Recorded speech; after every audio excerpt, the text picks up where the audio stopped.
You're listening to the Autism Weekly podcast. Each week, we share community voices and bring light to stories that increase awareness, acceptance, equity, access, and inclusion. If you haven't already, subscribe to join the Autism Weekly family. I'm your host, Jeff Skibitsky. This week, we're joined by Jill Escher, president of the National Council on Severe Autism, a dedicated advocate, autism research philanthropist, and mom to two children with nonverbal autism. Jill has spent her life working to support individuals and families affected by severe autism. She's funded important research, provided housing for adults with developmental disabilities, and raised awareness about the challenges faced by the autism community. Today, we'll be discussing severe autism, the rising prevalence of autism, and the need for long-term care and housing. Welcome to the podcast, Jill Escher. Thanks so much for having me. Happy to be here. Well, so severe autism is something that I think probably needs a little bit of explanation and a little bit of maybe even history to why this is something that we have delineated now. Whereas in the past, maybe it wasn't something spoken about by itself. But do you mind just giving us a little bit of background about what severe autism is and why it has its own definition? Sure. Well, when we came into being in about 2018, we were sort of responding to an advocacy environment that was increasingly focused on the very high functioning. So increasingly focused on neurodiversity, on self-advocates, on those who were able to live independently and people who could kind of self-determine their own lives. And, the people who have that good fortune are wonderful, but they didn't represent our family's realities. And so a bunch of families got together and said, hey, all these kids who can't really self-advocate and will need lifetime 24/7 care and have sometimes really grievous symptoms, them all, the aggression, the self-injury, the property destruction, the pica, the eloping, everything. We were being kind of marginalized and sidelined. We said, we need our own voice. So we came up with National Council on Severe Autism, not because severe autism at that time had a clinical definition or a specific scientific definition. It didn't, but it was a kind of idiomatic phrase that people kind of understood what you meant, when I said, when I'd say, oh, my kids have autism, they're like, oh, what's their superpower? I'm like, no, they have severe autism, they're nonverbal, they can't achieve any of the, basic daily living skills that you might expect even of a 3-year-old, right? Yeah. And now they're adults. So we use the word severe autism because there wasn't really a great term for us to kind of use from the, from clinical practice or from research practice. So, it's people kind of know what it means. And I have to say, the definitions, the nomenclature, these things are kind of constantly evolving in autism. And right now there is a movement to use the term profound autism to carve out a certain subset of the autism population. And profound autism refers to people with IQs of under 50 who require 24/7 care or supervision, and who have often high levels of dependence because of their limited functional capacities. So and minimally verbal or nonverbal, like my kids. So profound autism is also a really good and useful term.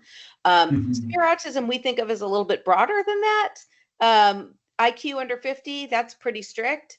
We work with a lot of families whose kids have IQs over 50, but still are very, very, very severely impacted and disabled by autism.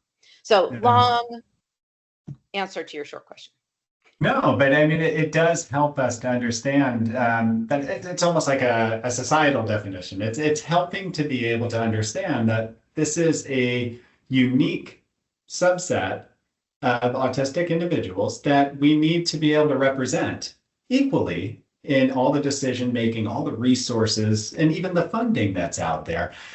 Can you, you said that you have two children that that both have what you would define as severe autism. Mhm. What did that feel like? What was your experience going through their childhood all the way through adulthood that will help people to really understand, this is what we're facing as a family. These are the barriers, these are the challenges. What are the biggest kind of steps or transitional steps that you hit? Well, how many weeks do you have to talk about this? So my two kids with autism are now 26, that's Jonathan, and then 19, and that's Sophie. And so I've been in this autism thing a very, very long time. Jonathan was diagnosed in 2001 when he was 2 years old, and Sophie was diagnosed when she was short of 2 years old. And both times those diagnoses came as a complete shock. Autism seemed to come out of nowhere. There was no autism up our family trees. My pregnancies were very normal. My husband and I, we don't have autism. There was they have no genetic defects. They're physically very normal. And so it was completely out of left field. We were blindsided by this whole autism thing. And for it to happen twice was even more shocking. Um, Mhm. and I can't say it was beautiful or easy or fun. I mean, especially with my son, who's very, very, very profoundly impacted. So Jonathan was like the poster child for autism. He didn't play with toys. He didn't respond to his name. He was very irritable. He didn't point. He didn't share and show. He didn't play like peekaboo or little games like that. When you read him a story, he had no interest in any story or book, but he wanted to rip the pages. When you gave him like a toy car, he wouldn't be like vroom vroom. He would be like, oh, I want to spin the wheels. So he would Mhm. walk into a room like with a ceiling fan, and he would just sort of like obsess on the ceiling fan, rather than kind of looking around him. He would never engage with another child. He would hardly even engage with us. He never developed babbling. He never developed language.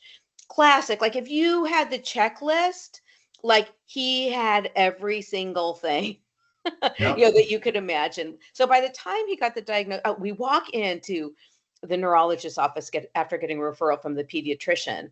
And the pediatrician was like, what is going on here? Right? Because at that time, he had really hardly even seen autism. He had been in practice for decades. He was an older gentleman. He'd barely even seen autism.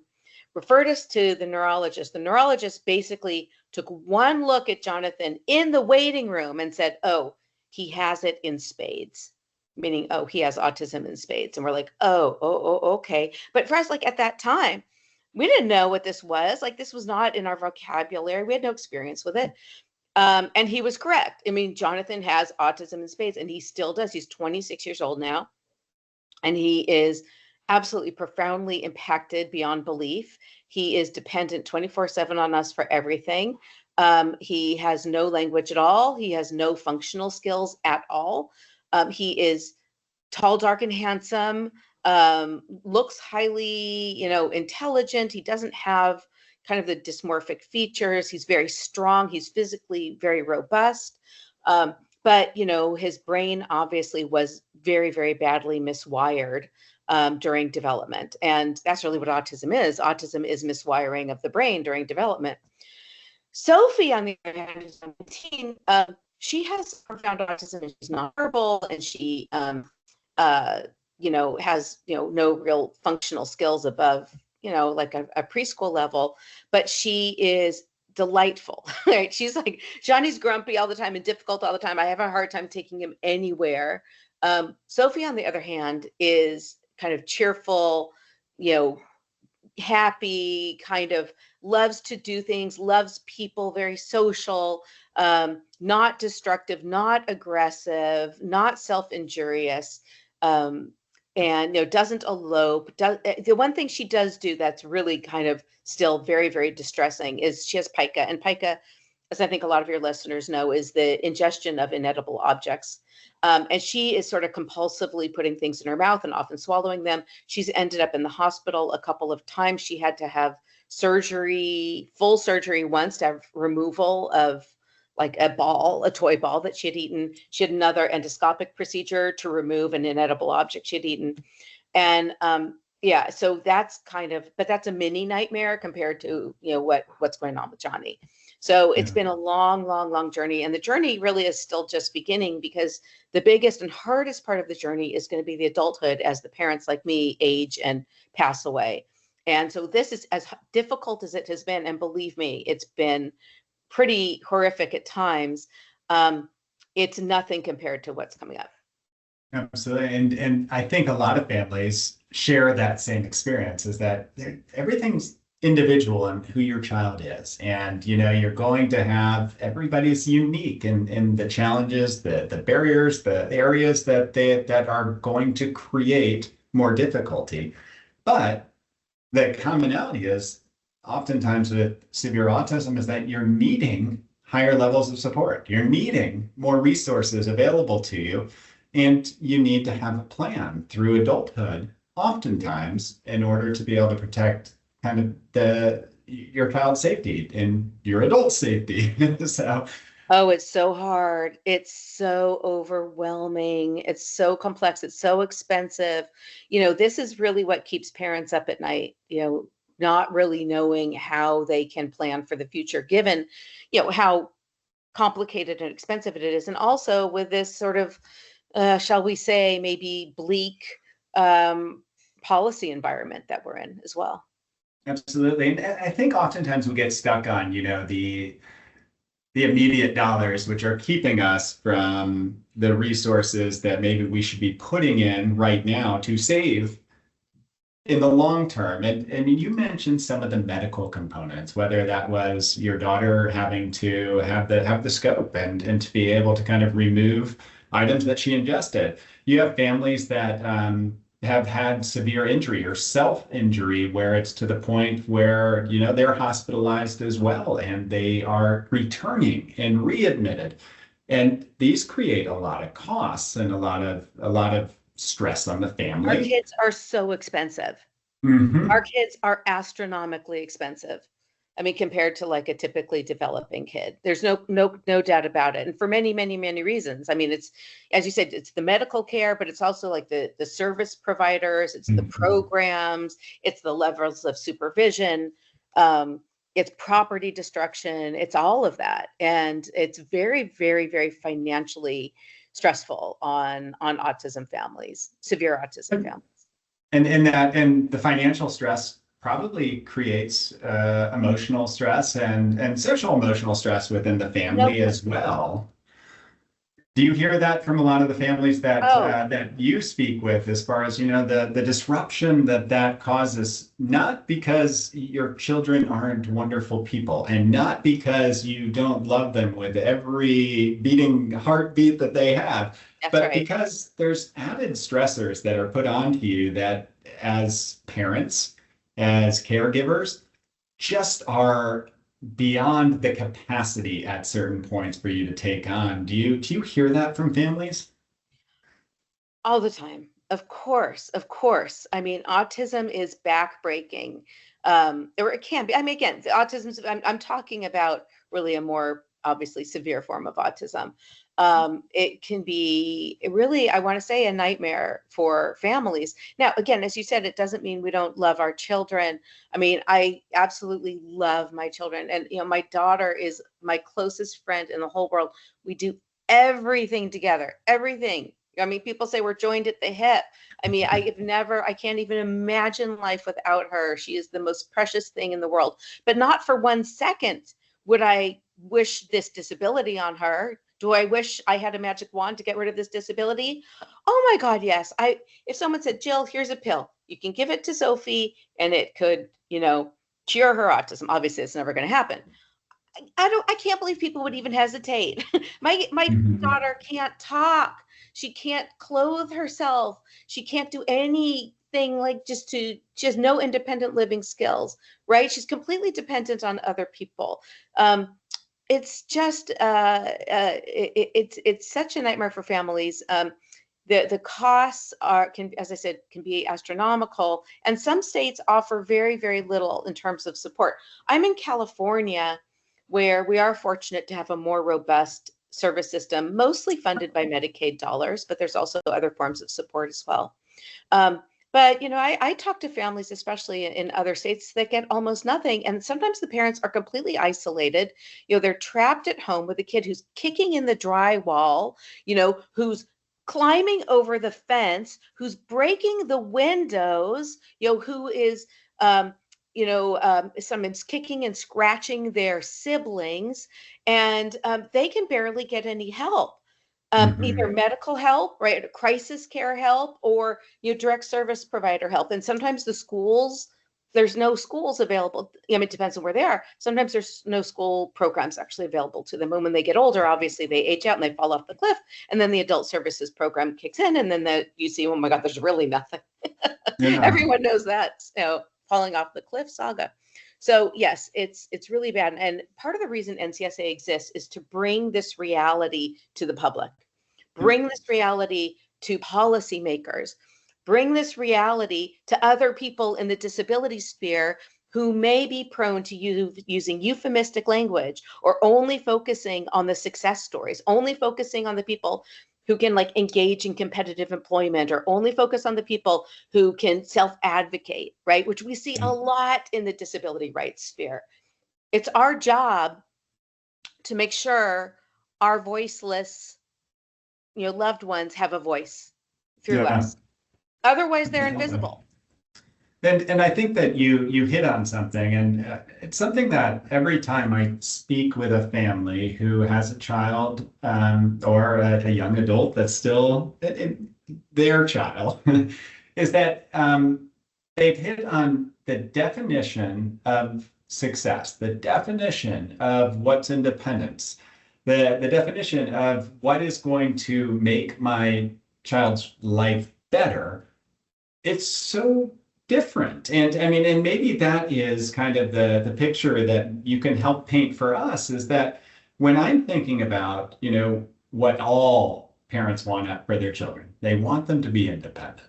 They want them to have a chance to be able to engage in whatever way they can with the community around them. They want them to be safe, and to have some voice in what's happening in their life. What does that look like for either your son or your daughter? Because you're going to take those same things, but they're going to be defined differently, I'm guessing, than maybe somebody whose child is going to college or something You different like think? that. You think? Yeah.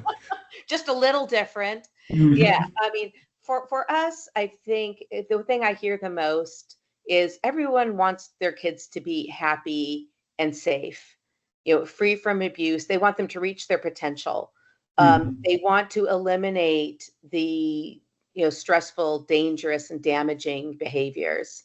They want their children to, they don't, at a certain point, when the kids are little, you have a lot of optimism that, oh, this ABA therapy is going to, change the course of the trajectory, and we're going to have an independent child who's fully, included in kindergarten by the time he's 5, right? Well, guess what? I mean, I think ABA is helpful. I mean, you're in the ABA world. I'm not going to say it's not helpful, but it doesn't. There's no real, evidence that it takes a kid with severe and profound autism and turns them into a kid who's, very high functioning and independent. I mean, if you have evidence for that, I'd like to see it. Again, I think it's helpful, but it's not helpful for Mhm. that particular narrative. So, but Oh, at a certain point, what happens in these families is, reality hits, and there's a certain amount of acceptance, and the expectations are adjusted. This happens later in childhood, usually before, adolescence. And it's a painful process for parents to go through, to go through having a lot of hope, a lot of optimism, to go into a place where, okay, this is what it is. Now let's try to give our kids the best life that we can. Every parent wants to give their kids the best life possible. And the parents have a lot of responsibility for that, because the parent, not like the kids can get on the, not like the kids can get on the phone and start making arrangements. yeah. So, the best life possible is, again, reducing those really severe behaviors. And, NCSA is very, very much in favor of improving the toolbox that's available for therapeutics and interventions so that, kids can be more functional and kids can reduce those behaviors. And sometimes that's controversial, but it shouldn't be, in my view. We also need more crisis care placements and more therapeutic placements where these kinds of therapies can take place and kind of alleviate the burden on the parents who sometimes just can't, are just trying to make it through a day. We also need to really, we talked about this. We need to absolutely focus on this long-term care issue, which is going to be the crisis, one of the greatest public health crises of our time. This growing prevalence, this growing population of young people disabled by autism who can't care for themselves, who will need lifetime care. How is that going to happen? Very few autism families have the financial resources or the other family type support resources to provide that long-term care. Our kids are going to outlive us by what? 30 years, 40 years, something like that. They're going to outlive us. And, parents don't have the kind of nest eggs to make, to feed all the financial needs that will be required. So how do we do that? We aren't having this national conversation. We have to have this conversation. Our Medicaid system has important parts in it, but it's not calculated to serve this particular need, right? Medicaid is great for many, many things, and our country is generous in many, many ways, but we're not calculated to look at this autism long-term care need yet. And we need to do that. We need to do it now. Yeah, and one thing that I've seen is that without those resources, it's hard to invest not just in care for the sake of care, but quality care. If somebody who's going to understand how to be able to meet those needs, and you need resources to be able to do that. You need set aside funds to be able to do that. And it becomes extremely important. One thing that you had mentioned, and I think it's healthy for everybody to do, it's almost that reframing. It's during that, the life cycle of your child and your family is stopping from time to time and reevaluating, where are we? What are those goals? What are the resources? What do we need to start planning for? I think all those conversations need to be done on such a regular level. I don't know if you'd be able to do this or not, but when I'm thinking from childhood all the way through adulthood, what are some of those key resources that you're saying, okay, when they're young, maybe it's this. As they start getting older, you're bringing in more of this. As they become adults, this better be there. Like, what are those things? I was president of Autism Society, San Francisco Bay Area for quite a while. And while I was there, we changed our focus to focus on exactly this question.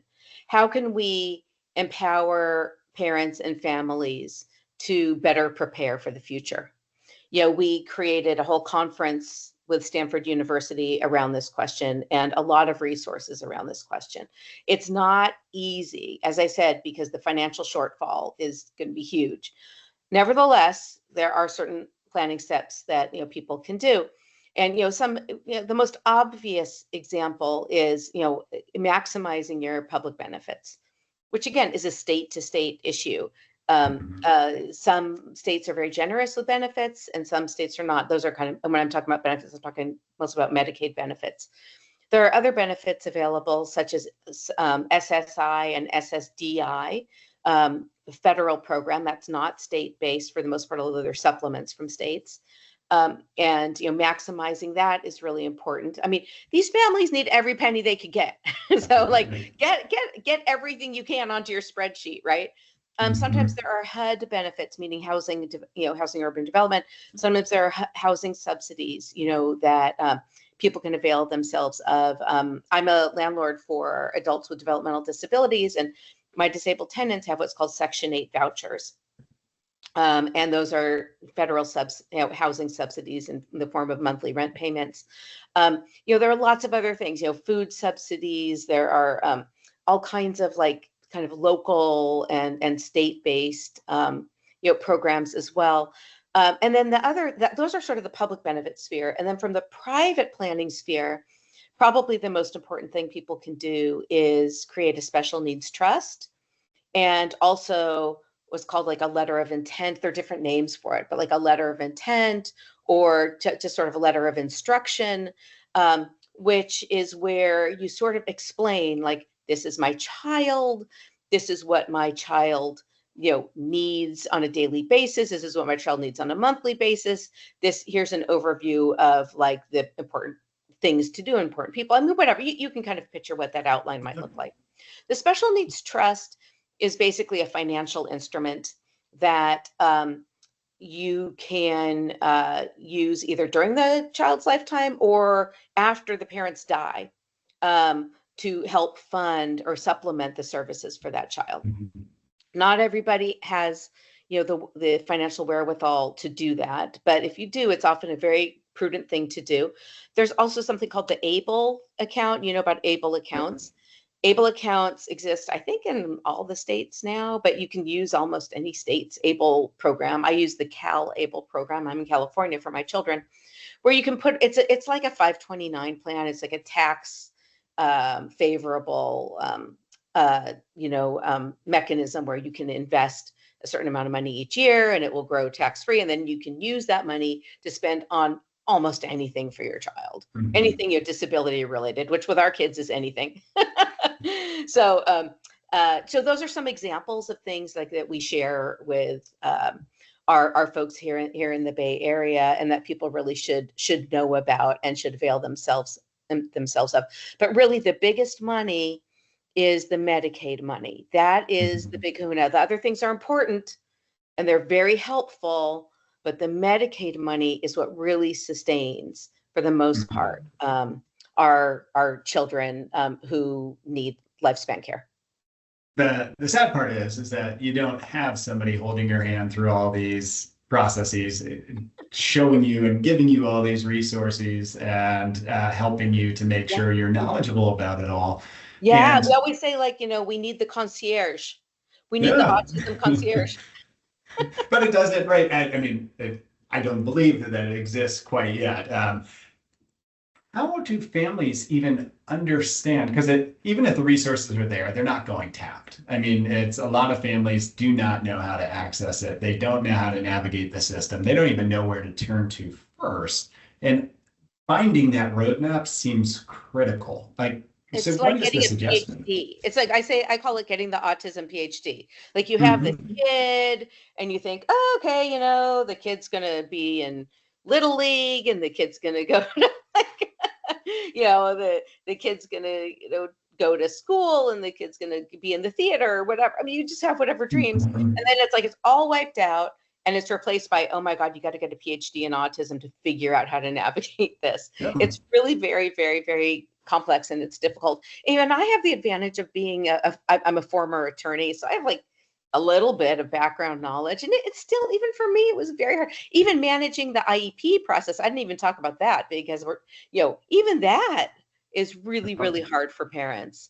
And it became, for me, especially with Johnny, such a full-time job. Just the management of everything, the management of the school stuff, the therapy stuff, the bills, the insurance, the schlepping him there and the schlepping him there, and the dealing with all the destruction and having to go fix this and have to fix that. I mean, I had to go first part-time at my job because I couldn't handle it. And then ultimately I left and went in a different direction. And that's very common. I mean, parents just sometimes have to give it all up. Yeah. And especially because every child is going to need different resources. So it's not like you could have just taken everything that Johnny needed and applied it directly to your daughter. It's they're needing different things. You're having to re-research and get different resources. It's incredible. They both have the same exact diagnosis, but their needs are so different. I mean, it's here. I took this picture of Johnny yesterday. Here, you can see Mr. Handsome. Look at Mr. Handsome. We're out for a walk. Yeah. Anyway. Yeah, but I mean, it goes to show is that, I mean, it takes a village. It takes a whole community to be involved, to be able to make sure that Johnny has every opportunity that you'd want to be able to give him. Whether that is being able to have somebody to help him to navigate independent living, or whether it's somebody who can be there to help him make sure he gets to go in the community and go on the trips to the park it looked like there, or being able to experience things that are enjoyable for him, like we all want to be able to do. Yeah. So And that's staffing. It's all staffing.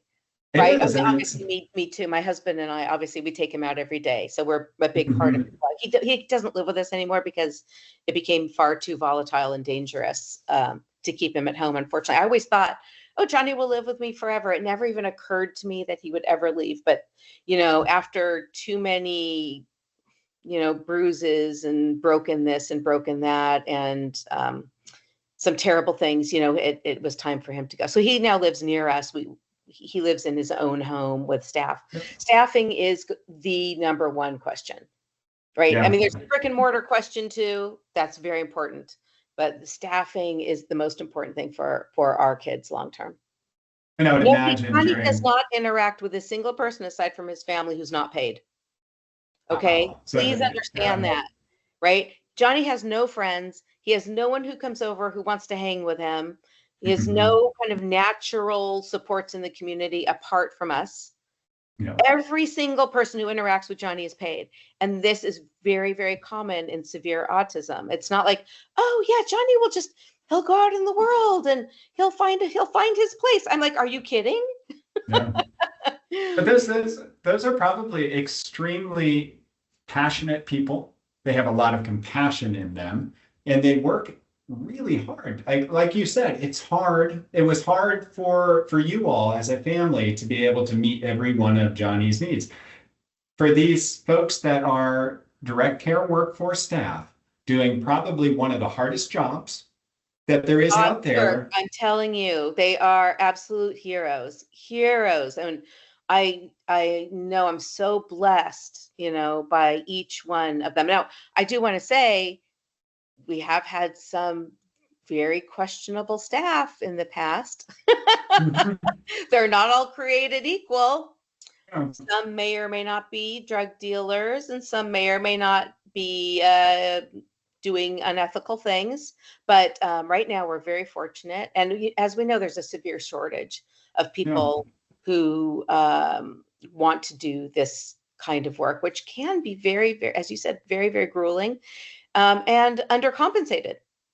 Yeah, and that's the hard part to it, is that there's oftentimes you hear about the churn, the difficult time that organizations have on retaining some of these employees. And it has to do with oftentimes how much resources, support you can provide to somebody. And this is for the staff as well. How much can you make sure that they have adequate training, they have support in the field, they're paid a living wage so that they can make sure that they themselves are making their bills and have some time for decompressing at the end of the day. So, I mean, I totally feel that, but it means that there's got to be advocacy groups out there. There has to be an active voice talking to legislators, talking to other families to get people involved. Where can people turn to make sure, like you did, that their child's voice is being represented in all the decision making that's going on out there? Well, definitely, I would recommend joining the National Council on Severe Autism Grassroots Network. So we have hundreds and hundreds of people in our grassroots network from all over the country. The vast majority of states are represented, and some chapters are very, very active, and some states are less active, but it doesn't really matter. Even if you're in a state that's not active, it still gives you an opportunity to join forces and advocate for your children, either on the state level or the federal level. And that's very easy. ncsautism.org. Once you go there, you can find a menu item for joining the Grassroots Network. It takes 2 minutes to join. You don't have to give up we don't need your whole biography, just basic information. And, then you'll be hooked into, meetings and events and efforts, that we're doing. For example, I'm part of the California, obviously, group. And we have launched an initiative, for example, it's just an example of a state-based thing. We've launched an initiative to improve access to what's called ECT therapy for people with autism and catatonia, electroconvulsive therapy. It's a medical intervention that really shouldn't be controversial at all. It's safe and effective, but it is controversial because of antiquated stigma. And our state has the most draconian and severe and crazy laws that really deny access for people with autism and catatonia to this life-saving treatment. So we're working with clinicians, psychiatrists around the state to try to reform the law. So that's just one example of something you can do. And different states do different things because they have different focuses. But we also this year we had our first event in DC. So it was a federal advocacy event where we had people fly in from all over. And we went, all over the Senate offices and went all over the House offices and met with our representatives, and it was very, very fruitful. Yeah, and I think that having the voice of everybody being heard, and you had mentioned that, autism is such a broad spectrum, and the self-advocates should have a voice. Yep. I think folks that are not quite able to advocate for themselves, but are living somewhat independently and are able to engage socially should have a voice. Absolutely. And so should the families and the individuals who maybe don't have that ability to let folks know on their own what they need or what those resources are. And that voice needs to be heard as well. So what is giving you hope for the future? I know that the long-term care is giving you trepidation because maybe we haven't set aside the funds, maybe we haven't built the infrastructure, maybe we don't have enough talented people in the field to be able to help support that growing population. But what's giving you hope? What's on the other side of that? I'm a very optimistic person by nature, but this is a difficult one.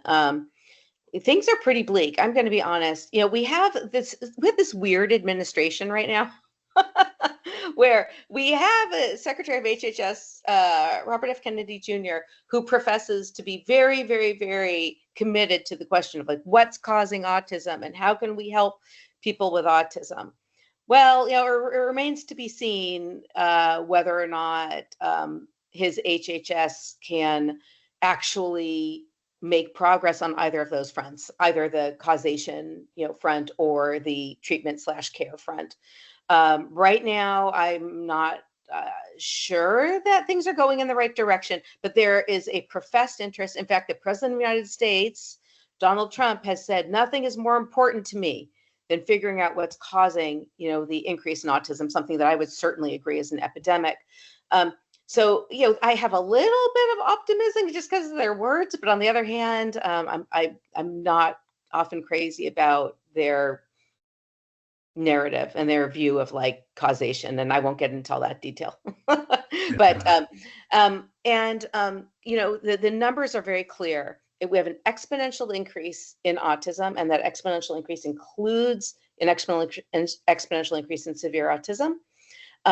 And we are not seeing an exponential increase in the resources dedicated to care. We need to have really, really attack this on not only the quantity question, but as you mentioned, the quality question. We need flexibility. We need options. We need person-centered planning, right? We need efficiencies. Right now, there's so much bureaucratic nonsense in the Medicaid system. It boggles the mind. We have to start stripping all that away and use our money as effectively and as efficiently and in the most person-centered way possible with as little bureaucratic interference as possible, so long as we still have all the quality controls. Yeah. And I guess what gives me optimism is if we all just start marching lockstep in that direction, we will see a better system down the line. We will have parents being able to go to sleep at night knowing that there is some roadmap for their child, that there is actually a real true safety net for their child. Right now, people don't see that. So I think it's going to require all the leading autism organizations, including ours, to all come together in partnership and have a clear agenda about what we want to achieve, because this is the most important thing for families. Now, I'm also very, very involved on the causation side. That's a separate thing I do. I fund causation research. I'm a little bit optimistic that we're going to be finding answers on that front, but that's a complicated issue and a complicated scientific issue, and it's not around the corner. Yeah, but the one thing that I think is around the corner, and I have hope for as well, is more people are talking about person-centered planning. And at the same time as maybe there are disparate voices, I do have hope that people are realizing that all these voices, they don't have to be the only ones being heard, is that we can meet the need of every single one of the groups. And it should be the goal that we have, if we're doing person-centered planning appropriately, to do just that, because then care is individualized. You're looking at how to make sure that I'm treating the entirety of that child and their life versus trying to say that only one answer is going to be it. Exactly. So, that's like the ultimate goal. That's the most rational and common sense thing. Like, if you have someone with stage 1 cancer, you don't treat them as the same as stage 4 cancer, but you treat both. Yeah, exactly. You treat both. It's not like one or the other. They need different things, and it's okay. It's okay. Stage 1 doesn't have to fight with stage 4, right? So we need that kind of mindset when it comes to autism. So what advice would you give to families? I mean, you have the opportunity to talk to so many different people and to talk to so many different families and their experiences. So what would you tell families that are raising a child with severe autism and kind of help them to process? I think, again, it's hard for me to generalize. I will say the best advice I can give to some of these families, based on my experience with my son, is I was always averse to medications. I'm just one of those people who's like, oh, I don't want to give medication. I don't want to do anything that would harm him. I don't want the side effects. So we didn't really medicate Johnny in any significant way till he was about 20, 21, 22 years old. And when we finally gave him a low dose of an antipsychotic drug called Abilify, which is very commonly used in autism, it made a very dramatic difference with his severe behaviors. And I think that's the most important thing for families who are living with severe autism. Because again, I have one kid with severe behaviors, one kid without. The kid without severe behaviors, it's night and day. It's night and day. Quality of life is so much better for everyone if you can minimize those severe behaviors. And for a lot of kids, and again, every kid's different. There's no I can't generalize. For a lot of kids, psychiatric treatment is the most important thing you can do to minimize and control those behaviors, as much as I hated to admit that.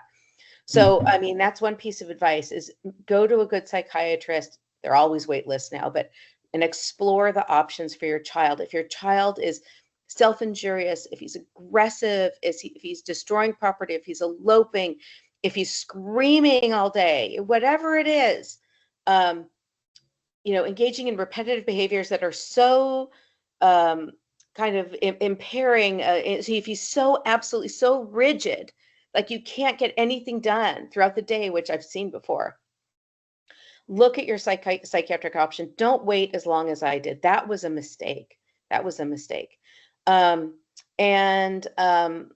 Apart from that, I mean, join up with other families in your state to advocate. And autism parents are so exhausted. They're so burnt out. They don't want to have anything else on their to-do list. They want someone else to do the advocacy for them, right? Well, guess what? Not only is no one else going to do the advocacy for you, but a lot of the disability rights groups that are federally funded are actively working against your child's interests. And I can't emphasize this enough. It's a huge scandal the disability rights movement is not about severe autism. They don't care. They care about a different kinds of disability, and we are collateral damage on their way to full inclusion and full, kind of equal treatment, and getting rid of disability specific type programs that, are disfavored by their ideology.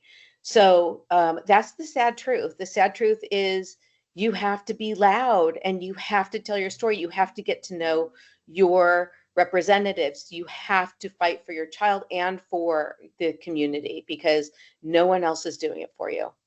Yeah, and I think all of this resonates around that whole child center approach, whether it's the first point you had as far as making sure that your medical practitioner is part of your decision-making team, and that you have the chance to be able to bring them into that. And that's your psychiatric team as well, right?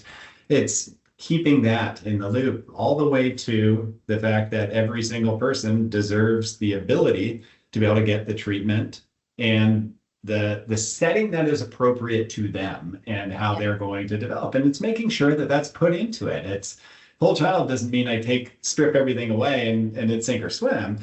Whole child approach means I look at everything this person might need and I figure out for that individual what is the right way to be able to create a living environment. And I like the way that you kind of think through that, because everybody will be different. Everybody's goals and needs are going to be different, and you have to meet them. So exactly. That's our mantra. So thank you. Well, thank you so much, Jill. I appreciate you giving us some time today to talk about severe autism. And it is something that, we need to make sure that gets equal voice as to every other autism advocacy group, is that we need to be talking about each one of these groups and figuring out, how do we make sure that we're encompassing everything in decision making and that we're not carving out pieces and forgetting about others. So I appreciate your time today, Jill. Thanks so much for having me. Really appreciate it. Thank you for listening to Autism Weekly. We hope you tune back in next week to learn more about autism in the real world. Autism Weekly is now found on all the major listening apps, including Apple Podcasts, Stitcher, Spotify, Amazon Music, and more. Subscribe to be notified when we post a new podcast. Autism Weekly is produced by ABS Kids. ABS Kids is proud to provide diagnostic assessments and ABA therapy to children with developmental delays like autism spectrum disorder. You can learn more about ABS Kids and the Autism Weekly podcast by visiting abskids.com. Thanks for tuning in. See you again next week.